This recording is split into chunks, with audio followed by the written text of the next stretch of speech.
Hello, Eric. How you doing tonight? I got something in my eye. I'm I'm sorry. Not that it matters. I don't need it. I'm just supposed to use my mouth, right? I don't need to see. You don't need to see. No, I'm good. It's my kids have taken to calling me Scarface because apparently rec league softball is a dangerous sport. What did you do? It's one of those things that is great for a podcast with no visuals. No, so I was playing softball. I play on a rec league softball team on Monday nights, and I was diving for a ground ball and got tripped up and smashed my face in the ground, snapped my glasses and the ear stem, what is that called? The part of the glass that goes from the front to over my ear snapped off, and a jagged part drug right along my cheek from my eyeball down to my chin. I'm glad it missed your eye. And I have a nice red dig hole. So yeah, my oldest daughter said, "Dad, you look like one of those angry anime dads." Oh, okay. Alrighty. So I'm popular in the house. I'm Scarface or an angry anime dad. I'm not sure that I would be diving for a ball, even like in must be competitive rec leagues softball. No, I don't normally play second base, and so I was probably overcompensating because the normal guy who plays second was out, and so I was the backup. So I was probably doing a little bit too try hard to to not let the team down. So that's well, you're not 20 anymore, dude. I discovered that just FYI every Monday night. Actually, I'm reminded of that every Monday night. No, what's hilarious is I am probably about the average age, maybe slightly more than the average age of our team. We're a bunch of old guys. Okay. Okay. We have a few younger guys on the team. Like one guy has his son-in-law come play with us. So that gives you a hint as to how old the team is. But no, it's a lot of fun. I enjoy it. It's just get out, do some exercise. And they had paused it because of COVID, and it started back up. So yeah. Well, fun stuff. Sacrifice your body for that potential, out. That's right. Yes, for no reason whatsoever. There's not even a trophy if we win at all. It's just, bragging rights. And it's the same. I mean, we've been playing for 20 years, and it's the same teams that I've been playing against for 20. I mean, so everybody knows everybody. Okay. Right. Some teams are sponsored by companies, like we were playing so they have shirts. We're sponsored-ish by one of the guys on the team is a dentist, and so as a tax write-off, he made us shirts. Okay. With his dental practice name on it. Okay. So, but it's all fun. That's pretty. It's all fun. Probably too much. That's pretty funny. Softball information, but okay. How was your weekend? I know what you did because I saw pictures. I installed the base of the yurt that I took down last weekend. Yes. So I had it was a particularly miserable weekend, actually. It was not an awesome time. 'Cause so was it hot or just no labor intensive? It was labor intensive, and since I was towing the trailer, I basically had to sleep on the ground. So it was a lot of work. I mean, we it's a couple hours drive. So I actually, so I got up at 6 on Saturday, and to get the rest of the stuff loaded. I was busy Friday. I already had plans. So, the last thing I did before bed Friday night, because it was too late to get everything loaded, and I'd gotten a bunch of stuff organized earlier, but not everything, and so I Friday, the last thing I did before bed was basically pull up the Notes app and write down as much stuff as I could remember and think of, so that in the morning I didn't have to think. I would just go check. Right. But it still took me like an hour and a half to get everything Saturday morning. And then a couple hour drive and stopped at McDonald's with on the way out. But with the trailer, you can't go through the drive-through. And there was this whole biker thing going on there, which they were cool. They were awesome. But, it was just a mess. So I didn't get up there till like 11:30. So, and we worked Saturday till dark, basically, till like 8:30 or so. And then just, hot dogs over the fire. Was very, the Yurt guy was like, so do I need to bring food? And I'm like, if you're okay with hot dogs and sandwiches, then no. And so that's, I basically had lunch meat, bread, condiments, hot dogs and buns and bananas. So if you were good with a sandwich or hot dog, I got you covered. If you want anything else, no. But anyway, so wasn't fancy. And then I'm a little old to just. I had a sleeping pad kind of, but it does not actually pad much. I'm complaining and whining, whatever. But it was it was not an awesome night of sleep.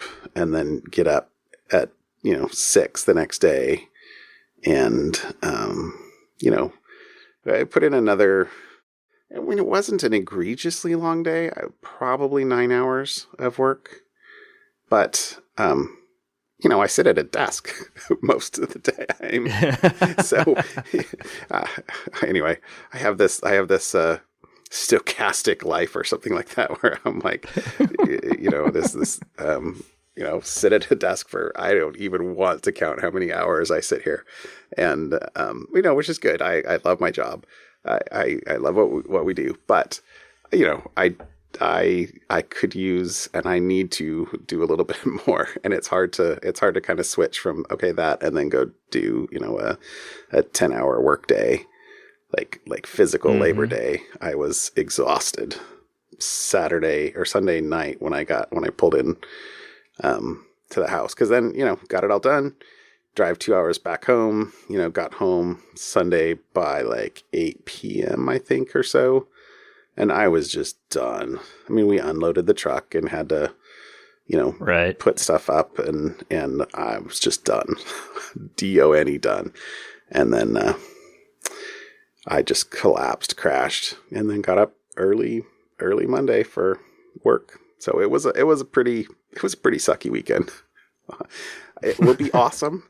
But you have a Yurt deck now. I have a total Yurt deck. Yep. And it went together. It was a lot harder to put back together than it was to take apart, I will say. And that's usually the way of things. Don't look too closely, but I think it will all work. I mean, I hope it will all work. So anyway. It was a lot of work. That's all. But that's okay. It's okay. So in like 2 more weekends, I'm going to go up and hopefully actually put up the Yurt itself, not just the deck. So, right. My fingers will be crossed that actually works. Nice. But yeah, I showed you a picture, and I think it will work. It looked flat and round. Yeah, exactly. It looks, and it was super stable, all nice, and got the pilings and got the cross braces, and got it's all good. When we took it apart, it didn't actually have metal joist hangers or anything like that. Everything was just toenailed together. But we did joist hangers for everything. I went through a lot of screws, but anyway, got a nice blister on my hand from the screw gun, because yeah. Anyway, too much Yurt talk. Okay. Anyway, but it's okay. I survived, and this coming weekend we got family coming into town, so it's going to be another. That's actually why I'm not going back up this weekend to just get it done or move it forward. Is this next weekend's family, and then I'll try and finish it up the weekend after that. But nice. My poor bees didn't get any attention this weekend. They're hopefully finishing up the honey. I went in. I guess it was 2 weekends ago, or a week and a half ago at this point, and did a count of all the frames that I had that were full, and there were not that many full for honey. So I counted 6 full frames and 12 half frames. So call it 12, and I'm figuring 2 to 3 pounds per frame. So, call it 25 pounds of honey is maybe all I'll get this year, which I'm a little disappointed in, but I figure I'll wait and see. And, it's okay. Did you try the macadamia nut honey? I did. You brought me back macadamia nut honey. It was very tasty. I couldn't tell what it tasted like. It doesn't taste the same. Yeah, it has a slightly different flavor. I said to my wife, I'm like, it kind of tastes soft. And I wasn't sure if it's just because it's been warm here, but it seemed really more liquid than mine. Like thinner, I guess. Yes.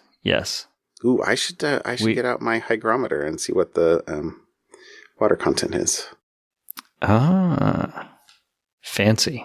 Well, yeah, we have some too, but I brought some home too in a squirt bottle because it was so thin, and it just kind of squirt bottle.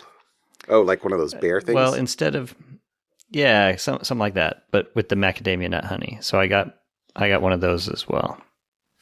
Okay, so that's cool. I give you the fancy jar. Oh, okay. Thank you. Well, I didn't actually put it on anything. I just used a spoon. Okay. And I didn't. Don't tell anyone. I totally double dipped. So it's my honey. It's my honey. I've claimed it. Nobody else needs it. So anyway, that was good. Thank you very much. All right. All good. We should talk topics. All right. What'd you bring tonight? So, one is actually that I saw right before we started about updating iPhones and iPads and Macs because there's some 0 days going about that Apple says may have been actively exploited already. In other words, it's being used. Bad guys are already using it. So, just an article describing, hey, and reminding, this one's not really something to chat about beyond, you might want to, keep your iPhones, keep your mobile phones, not just iPhone, Android as well, keep your Macs. There's a reason you should keep them up to date, automatic updating, because there's plenty of bad things that can happen to them if you get too far behind. Is this kind of fallout from the NSO leak? So it doesn't make that link, but maybe there are some. The article that we'll throw in there doesn't make the link, but a couple others from different organizations did. So I was going to go with the less, with just the hey, go keep updates, update your devices. Reminder. And then the second one is that caught my eye this week is an FTC. It was opening remarks, I guess, to where was it? During their own annual PrivacyCon event. And the FTC is warning tech industry about crackdowns on data abuses, which the FTC also is generally in charge of, making sure consumer protection, right? That's kind of their job. they have they're supposed to take care of spam, phone calls, unwanted phone calls. We all know how well that works. So I don't know how it will. I mean, they've tried, I suppose, in the past. The one thing so a couple of comments I want to make on this one is the opening statement from the new FTC Commissioner, Rebecca Slaughter, was data abuse reflects the fact that rampant corporate data collection and sharing and exploitation harms consumers, workers, and competition in ways that go beyond libertarian privacy concerns, which is an interesting approach. It also, the event there also included talks about algorithmic bias and consent models related to advertising and, your connected devices. A lot of things that I think Apple and to some extent as well, Google and others are, try to do to, they give you the prompt, the pop-up saying, hey, this app wants access to X, Y, or Z. So those are good things. One of the other quotes that is why I'm bringing it up and why it caught my eye for the most part is the FTC chief technologist laid out some specific changes consumers in the industry can expect, including making sure companies cannot and will not benefit from ill-gotten data.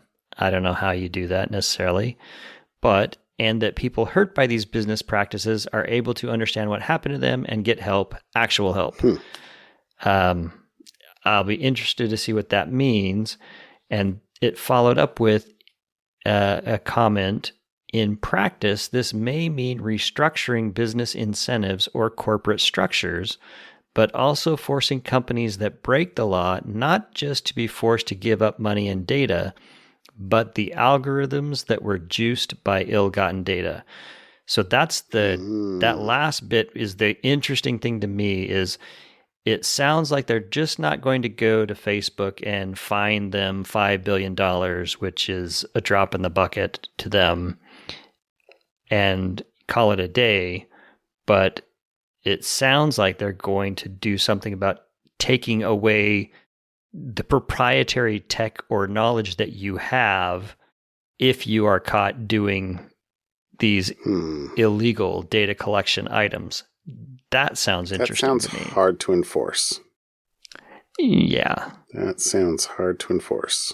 But I will be curious to see what they do. It's nice to have thinking that, the FTC might actually be looking out for, competitive trade practices. Consumers instead of companies. Yeah. That would be nice. That would be good. That would I would actively appreciate that. So, yeah. So, anyways, because the argument is financial penalties really don't do much to prevent bad behavior. So, what are some things that could? Again, I agree. How do you enforce some of that stuff, especially with the number of lawyers that the big companies will bring? But maybe, just maybe, it can push the industry in a more consumer-friendly direction. Yeah.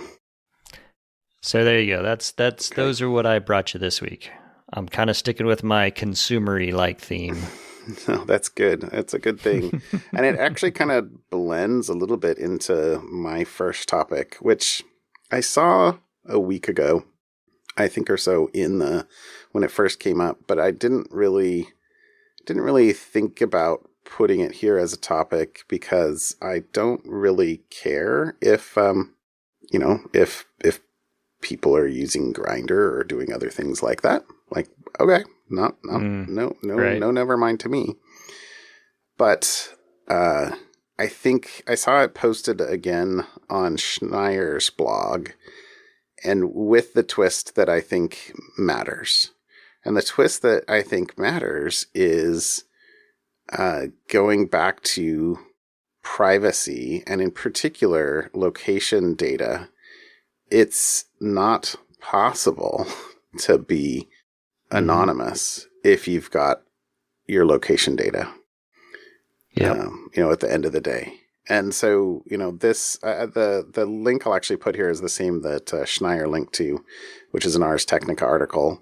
But this is about a priest that retired or quit after it was he was quote unquote exposed.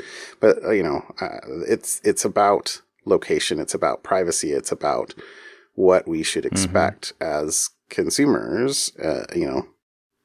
Because the problem is, the data that was gathered here in this particular case was not done illegally. It was at least reportedly, quote unquote, reportedly obtained through legal means in the article. Because, as we talked about last year, at least once, if not a couple of times, mobile carriers sold and still sell. I'm actually going to read this quote here. Mobile carriers sold and still sell location data to brokers who aggregate it and sell it to a range of buyers, including advertisers, law enforcement, roadside services, even bounty hunters. And when they were caught in 2018 selling real-time data,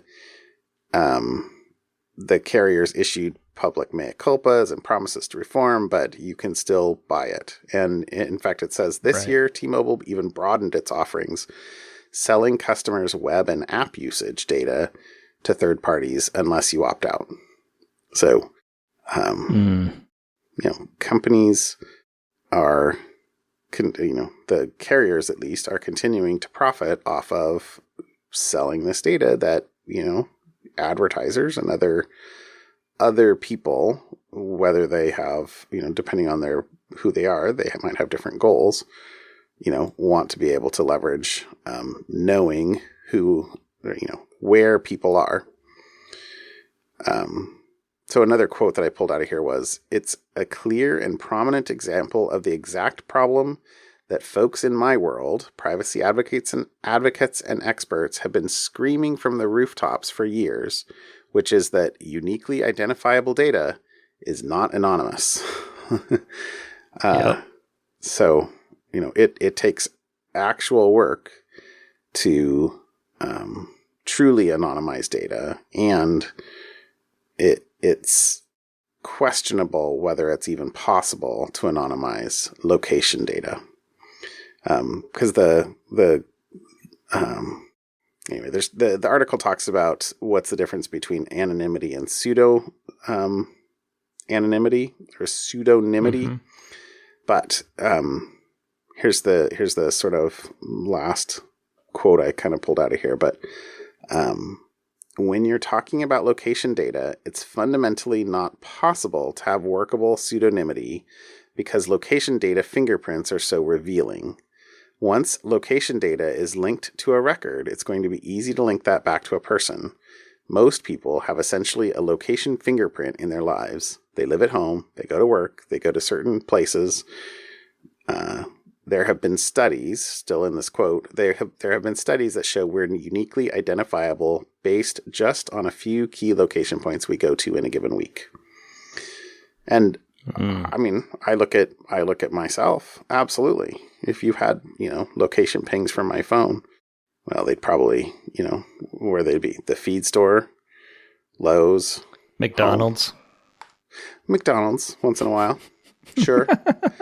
I mean, and yeah, okay, sure. We go to Costco every month. I say that with a mirror staring in a mirror. Oh yeah. Whatever. Hey man, I own my foibles, my vices. It's cool. I drink too much Diet Coke too, but it's okay. It's okay. But anyway, you can't do that. If you have the same identifier associated with location, you can tell. That's actually one of the reasons why looking at what was done for the COVID contact tracing apps was so well done. Was how they essentially exchanged IDs, and you didn't actually know who you were, etc. They did a really good job of Right. exposing the GUIDs that you were near, but without actually associating the GUIDs to to an individual. So, anyway, that was my first one. Kind of ties a little bit to yours, but yeah, privacy is hard. Security is hard. Privacy is harder. I don't know. Given how much data we emit on a minute by minute, hour by hour basis, and how many companies are grabbing that and leveraging it for financial gain. I just think that like most people don't understand. Who I was talking with somebody just this past week too, who was saying that they didn't understand. He's like, I swear that I never searched for it. I just thought about it and I started getting ads for it. in my head, I'm like, well, you probably did something, but it's predictive algorithms and the quote unquote big data, which we work on.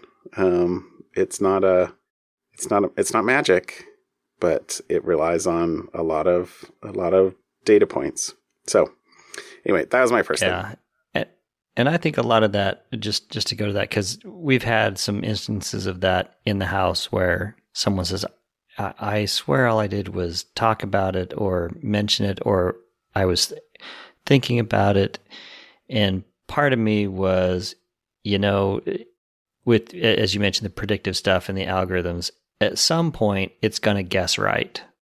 Yeah. And it kind of goes to the, at least for me, when you get a new car, you never saw your new car on the road until you get it, and then you see your car everywhere on the road, right? It's you don't notice what you don't know you're supposed to notice until it's an observer bias. So you may have got that ad already. Yeah, exactly, observer bias. So that's what I was thinking of, and that was, absolutely somewhere between the even a broken clock's right twice a day and but the entire spectrum is there's creepy. Somewhere somewhere in there it's all creepy. Anyways, continue.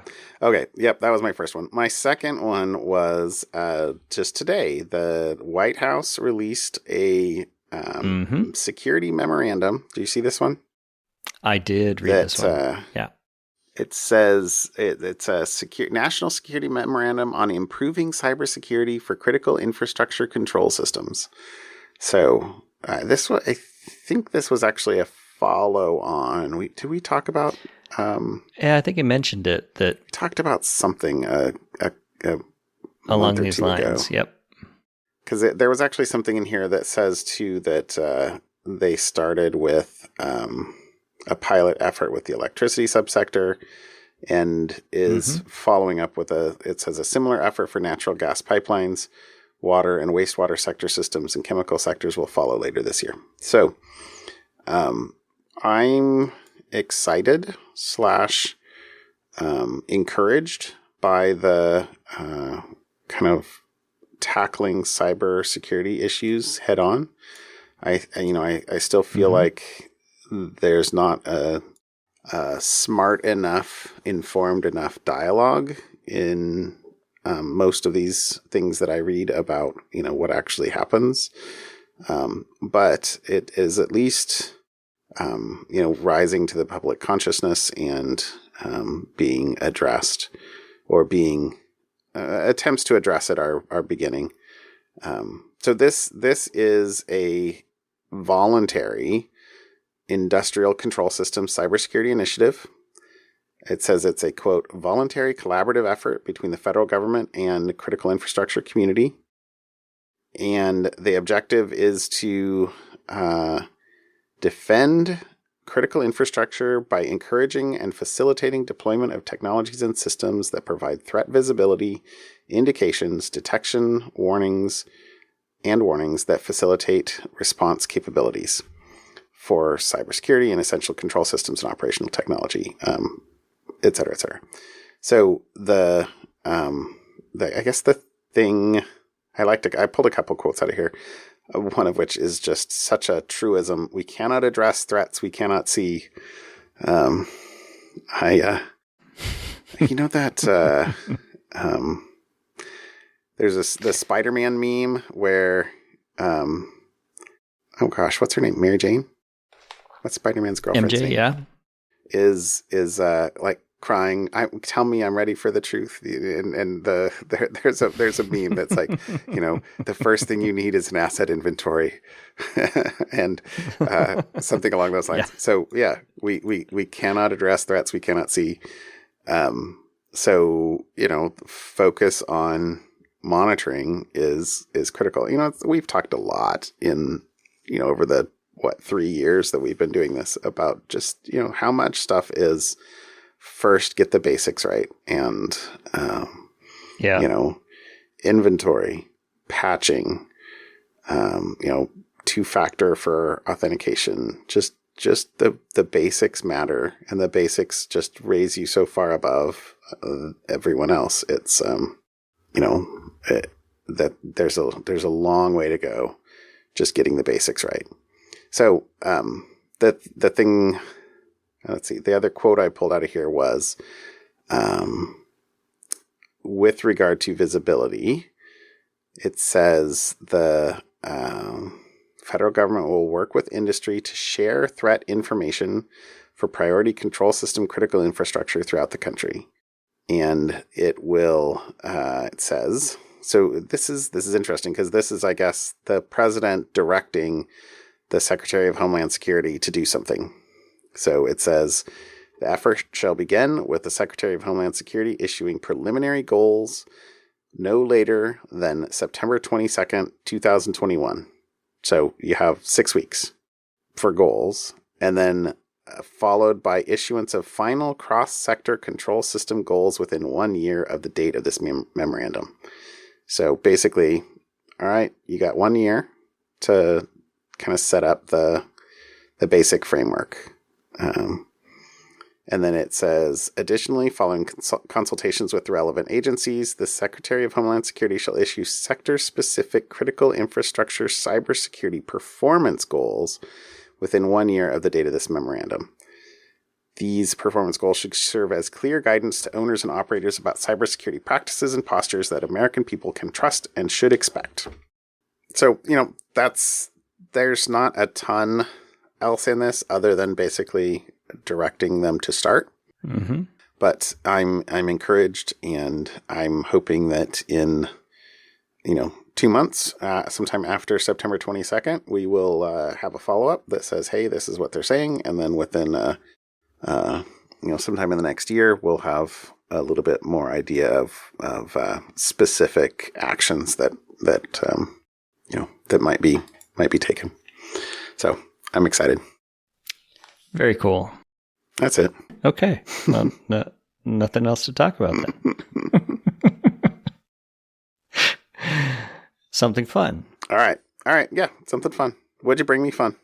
I got this book recommendation actually from a friend in Ireland. She said she loved the book, and I don't know if I overheard her telling you or if it doesn't matter.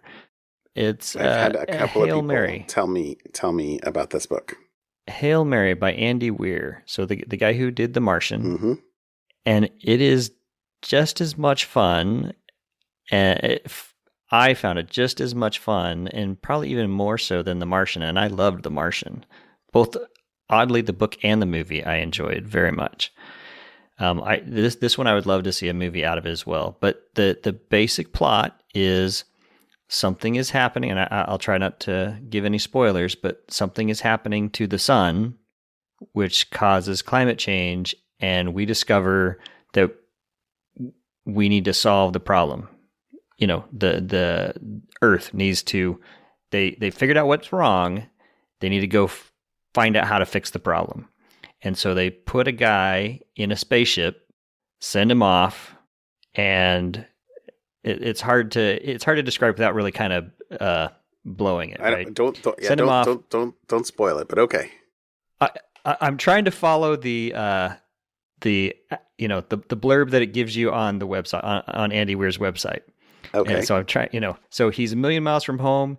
He wakes up.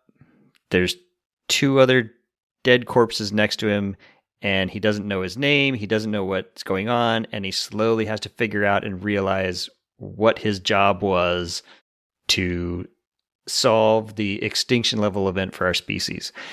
And it is fabulous. The detail, and in true Martian Andy Weir fashion, stuff keeps going wrong and he has to solve it. Uh-huh. And it's fascinating. So I would, I would bump it towards the top of your reading list. Okay. I'm sure you got plenty of stuff, but it was a great book. I would recommend it to pretty much, if you liked The Martian, you will absolutely love this book. So it's Hail Mary Project. I don't know if it's Project Hail Mary or just Hail Mary. Project Hail Mary by Andy Weir. That's my something fun for this week. All right. Well, I have read, I think he only has 2 other books out. I've read The Martian and I read Artemis. So I haven't read this yet, but I have also had a couple of people recommend it to me. I don't know why I haven't picked it up yet, but I have not, I've not had an abundant quantities of spare time. So, and I am reading, I'm actually reading another book that I'm like a physical book that, I'm really, really enjoying at the moment. That might be something fun at some point, but I'm 2/3 or 3/4 of the way done with that. So I'm, I will say that's what I did on vacation. I read like 3 or 4 books. It was fabulous. There's nothing wrong with that. That's perfect. No, that's perfect. Sitting out and this was one of them. It was great. Anyways, there you go. Okay. All right. I gotta read that. Okay. Project Hail Mary. Okay. My something fun is, how you're watching a movie and they're like, especially, I guess they're like thrillers or something like that, where they're like showing an image, like a satellite image or something like that. And they're saying, computer, enhance that image. And then it like goes from this rastery, pixely blob to like here this perfectly shaped thing. And as computer scientists and people were like, and you're doing that how? Yeah. So with that as background, click on that link and watch the videos that all right, let's see. Of the faces at the top. Oh my goodness. Okay. How real is it though?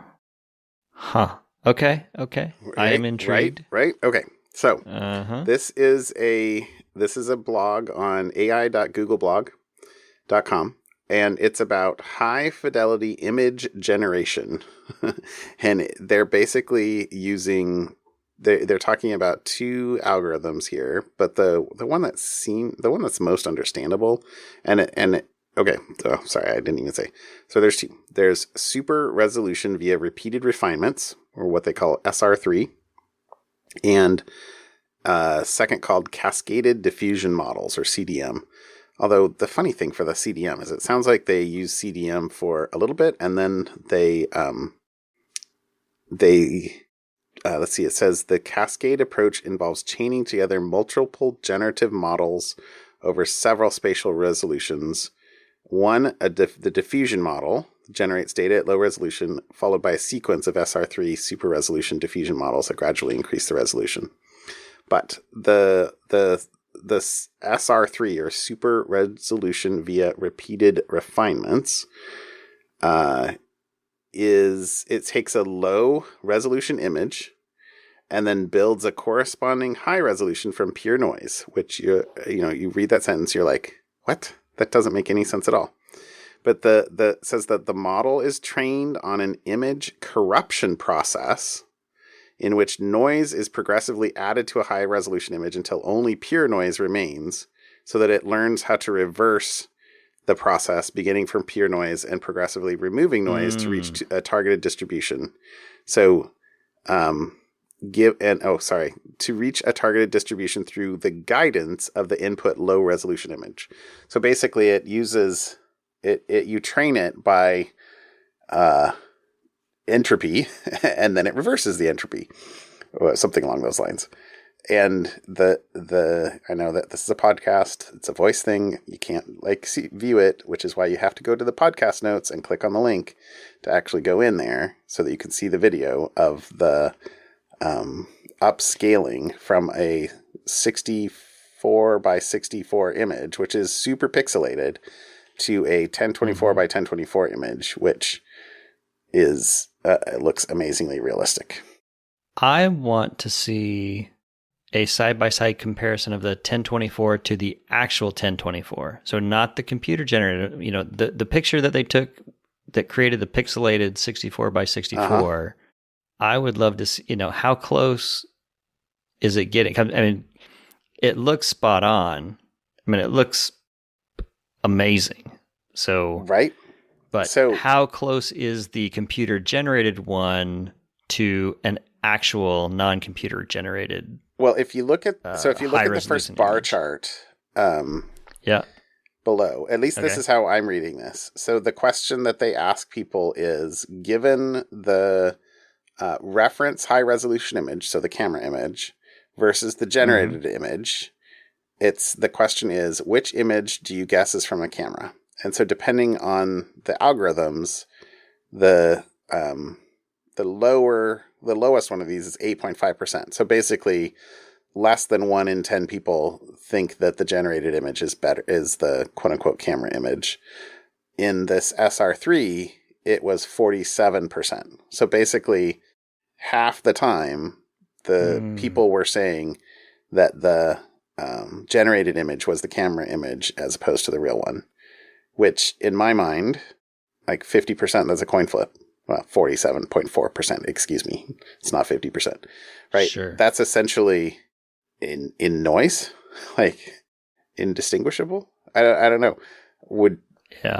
I wonder, I guess, so it's one thing to be, just a camera generated image. Does it look like a camera generated image? And that kind of goes to the, what's the website? These people aren't real.com. This person does not exist. This person does not exist.com. But if it were a picture of me or someone who I knew and I was very familiar with, I feel like I would have better than a coin flip at picking out the fake one versus the real one. Right. Because there might be I would love to see that study. Something that doesn't actually wind up being represented appropriately. Right. Exactly. Yeah. For an arbitrary image, you have to look for, are the eyes not quite aligned right? Or, they show the tips that you could see. Oh, yeah. In this person does not exist. You can tell what, you can see what's wrong with them. But if this one, I can't, there's nothing, I would be in that coin flip looking at the images. So that's why I'm, right. What if it was somebody I knew? Could I tell? Right. I want to say yes, but I'd love to see that study. Well, there, it wasn't for the faces up on top, but for the, which the image is like ImageNet. For the images that they were generating below. So if you scroll down, there's another set of animations that they're, doing a dog and a cheeseburger and a train, or a trolley. And, below that, there's a graph that shows that this is for the CDM algorithm, that it is better than the, it says big GAN deep. So, this person does not exist, used GAN or generative adversarial networks to create the faces. Right. And at least, comparing against another GAN algorithm, this is quote unquote better than another GAN algorithm. But anyway, I thought this was kind of cool. I thought this was a little, it looked a little almost too good to be true. It's not April 1st, but you should go watch these animations. They're pretty pretty impressive. It is definitely impressive. So I'll try and get one of these images to put as the chapter art for this too. So hopefully, if you have a podcast player that can do chapter art, you can look there and kind of see the before and after. Mm-hmm. So super cool. Yep, there you go. That's something fun. Well, good stuff. I guess we're done. All right, man. Have a good week this week. Yeah, you too. Have a good evening. All right. I'll talk to you later, Eric. Bye. All right. Bye.